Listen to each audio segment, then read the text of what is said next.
मुकिमकर चिठी को दल ये दलीय विशृंखला बोली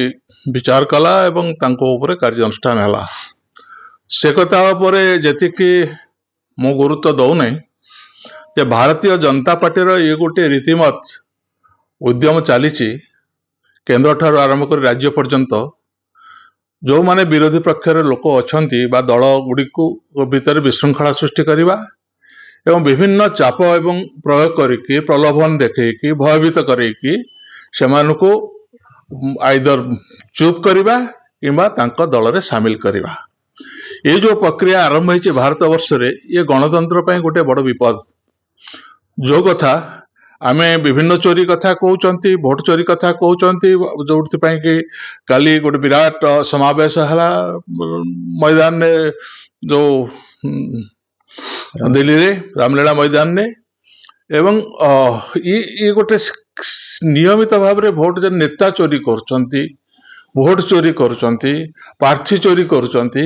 ये जो जिनस बीजेपी जो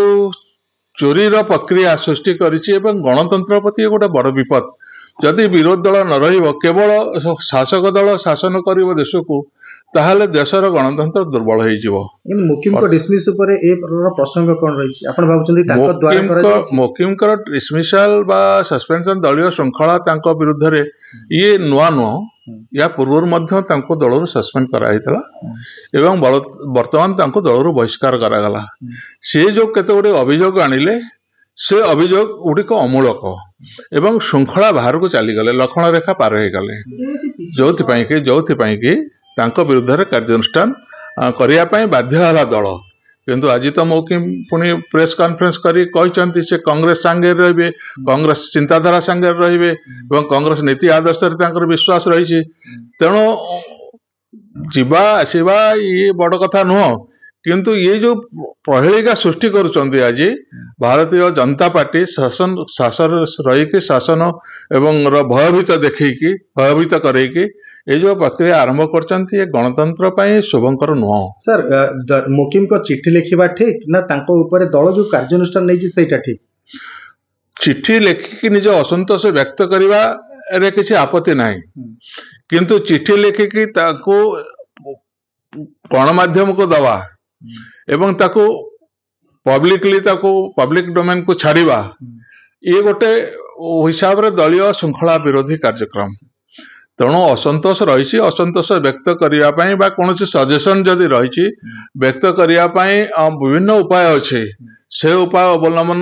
न करके सीधा सड़क चिट्ठी लिखिकी गणमाध्यम को देदेवाटा दल गुरुतर भाव में ग्रहण कर एवं जो कार्यानुष्ठान है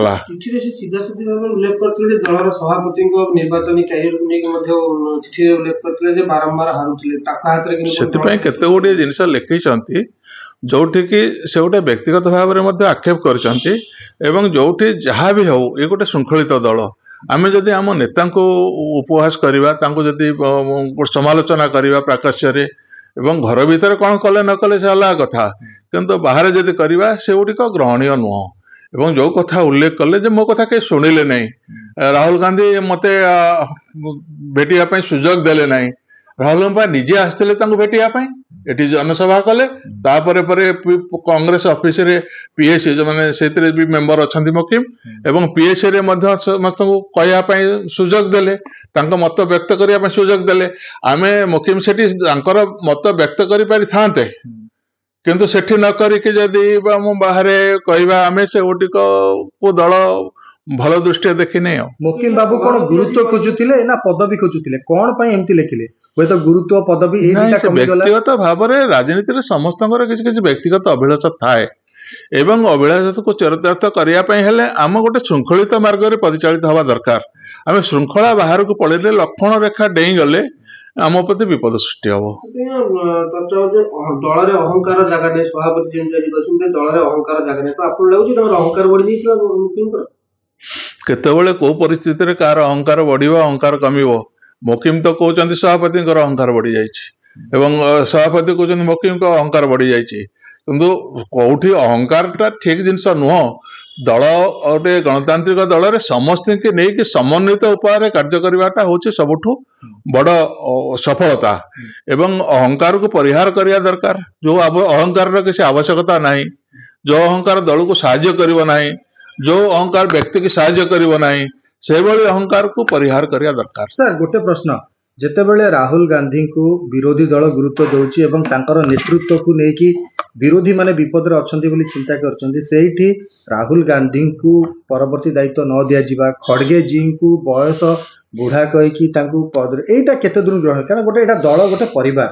କେତେ ଠିକ ଏଇଟା? ପରିବାର ଭିତରେ ଆମେ ଯଦି ସମାଲୋଚନା କରିବା ଆମର ଯୋଉମାନେ ଆଗ ଧାଡ଼ିର ନେତା ଅଛନ୍ତି,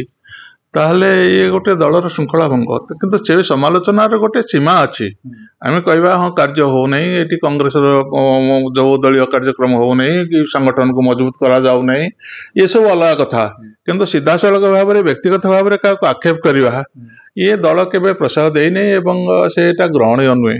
ପରବର୍ତ୍ତୀ ପିଢି ସୃଷ୍ଟି କରିବା ଗୁରୁତ୍ୱପୂର୍ଣ୍ଣ ଥିବା ବେଳେ ପୁଣି ମ୍ୟାଡାମ ସୋନିଆକୁ ଦଳର ଦାୟିତ୍ୱ ନେବା ପାଇଁ ଯୋଉ କହିବାଟା, ସଜେସନଟା, ଆପଣ ଜଣେ ମଧ୍ୟ ବରିଷ୍ଠ ସଦସ୍ୟ, କଣ କହିବେ? ପରବର୍ତ୍ତୀ ପିଢି ସୃଷ୍ଟି କରିବା ନା ପୁରୁଣାକୁ ଧରି ରଖିଥିବା, ସେ ଯୋଉ କହିଲେ ଯେ ମ୍ୟାଡାମ ସୋନିଆ ଆପଣ ଦାୟିତ୍ୱ ନିଅନ୍ତୁ? ବର୍ତ୍ତମାନ ତ ସୋନିଆ ଗାନ୍ଧୀ ନିଜେ ଚାହୁଁଛନ୍ତି ପରବର୍ତ୍ତୀ ପିଢି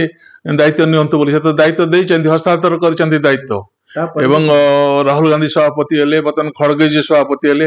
ଖାଲି ତରୁଣକୁ ନେଇକି ରାଜନୀତି କରିହବନି କି ଖାଲି ପ୍ରବୀଣକୁ ନେଇ କୋଉ ଦଳ ବଢିବନି। ତେଣୁ ତରୁଣ ପ୍ରବୀଣ ନୂଆ ରକ୍ତ ଯଦି ନ ମିଶିବ, ଆମେ ସବୁ ରକ୍ତ କାଢି ଦେଇକି ନୂଆ ରକ୍ତ ଭର୍ତ୍ତି କରିବା ଦେହରେ, ତାହେଲେ ସିଏ ମଧ୍ୟ ସାହାଯ୍ୟ କରିବ ନାହିଁ। ଏବଂ କହିବା ଯେ ନାଇଁ ଖାଲି ପୁରୁଣା ରକ୍ତରେ ଚାଲିବ, ଯୋଉମାନେ ଅଛନ୍ତି ସେମାନେ ଗାଦି ମାଡି ବସିବେ, ସେମାନେ ଛାଡିବେ ନାହିଁ, ସେ ବି ଦଳ ଚାଲିବ ନାହିଁ। ତେଣୁ ନୂଆ ପୁରୁଣାର ଗୋଟେ ସମ୍ମିଶ୍ରଣରେ ଦଳ ଆଗକୁ ବଢିବ। ଗୋଟିଏ ପିଢିରୁ ଆଉ ଗୋଟିଏ ପିଢିକି ନେତୃତ୍ୱ ନିଶ୍ଚିତ ଭାବରେ ଯିବ ଏବଂ ସେଥିପାଇଁ କାହାର କିଛି କରିବାର ନାହିଁ। ଇଏ ନ୍ୟାଚୁରାଲ ୱେରେ, ନ୍ୟାଚୁରାଲ ପ୍ରୋସେସରେ ଯିବ, ଗୋଟିଏ ପିଢିରୁ ଆଉ ଗୋଟେ ପିଢି। ନାଇଁ, ସୋଫିଆଙ୍କ ଉପରେ କିଛି ପ୍ରଭାବ ପଡିବ ନାହିଁ ବୋଲି ମୁଁ ଭାବୁଛି। କାରଣ ସୋଫିଆ ଜଣେ ବୁଦ୍ଧିମତୀ ଝିଅ, ସିଏ ଦାୟିତ୍ୱ ନେଇଛନ୍ତି, କଂଗ୍ରେସ ଅତି ଦାୟିତ୍ୱ ସମ୍ପନ୍ନ ଭାବରେ ତାଙ୍କ କାର୍ଯ୍ୟ ସମ୍ପାଦନ କରୁଛନ୍ତି। ଦଳରେ ମଧ୍ୟ ସୋଫିଆଙ୍କର ପତିଆରା ରହିଛି। ତେଣୁ ସେ ନିଶ୍ଚିତ ଭାବରେ ଗୋଟିଏ ବାଲାନ୍ସ ନେବେ, ଘର ଭିତରେ ବାପା, ବାହାରେ ଦଳ, ଆଉ କଣ। Thank you sir.